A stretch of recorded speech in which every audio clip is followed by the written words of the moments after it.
I tenim moltes preguntes per investigar.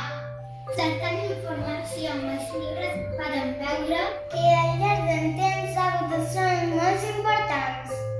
Copèrnic, Galileu, Isaac Newton, Stephen Hawking. I varen pensar, no hi ha astrònomes? Així que varen cercar. I?